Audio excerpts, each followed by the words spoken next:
First thing to do today for the energy audit, we're going to come and speak to the homeowner, kind of just get some basic information from them about do they have drafty areas, hot and cold rooms, so we know what testing we need to do and things of that nature.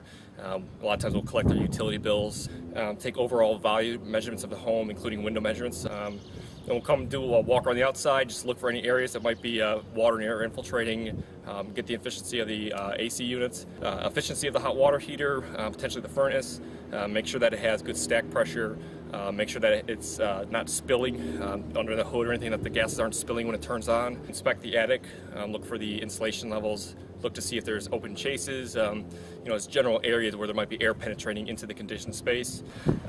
With the infrared camera, we can a lot of times actually be able to tell whether or not there's insulation in that wall based on if the studs are showing up, say in the summertime, if they're showing up as maybe much hotter. We know that there's no thermal barrier in those cavities, but the wood, even though it's a poor insulator, is giving you some value. So it's one way we can kind of be able to see what the insulation level is without actually cutting into drywall. And the last thing we're going to really be doing is actually hooking up the blower door, pushing air out of the home, which is going to do two things for us. One, it's going to emphasize the air leakage, which makes it a lot easier for us not only to feel, but with our infrared camera makes it a lot easier to see. And it really helps to emphasize any of the air leakage, if it's coming around a window, if it's coming from underneath baseboard or anything like that. It really be able to see the air streaming in, so we know which areas to pinpoint. But the main thing is it's going to tell us what the actual cubic feet per minute of air that is leaking out of the home.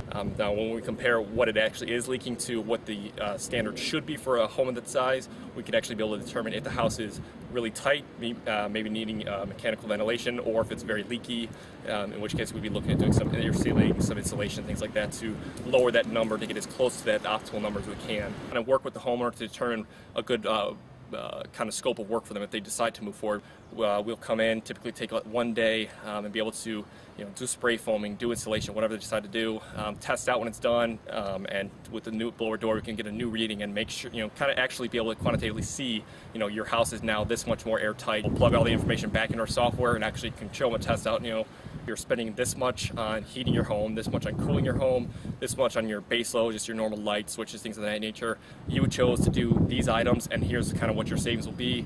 Here's what your out-of-pocket cost is. Here's your potential payback in years. It really helps people to kind of, be able to visually see, wow, this work I did actually made a difference. And sometimes it's not even just the bills or the electric or anything like that. A lot of times just the comfort levels. People really, oh, my upstairs is extremely hot in the summertime, I can't stand it.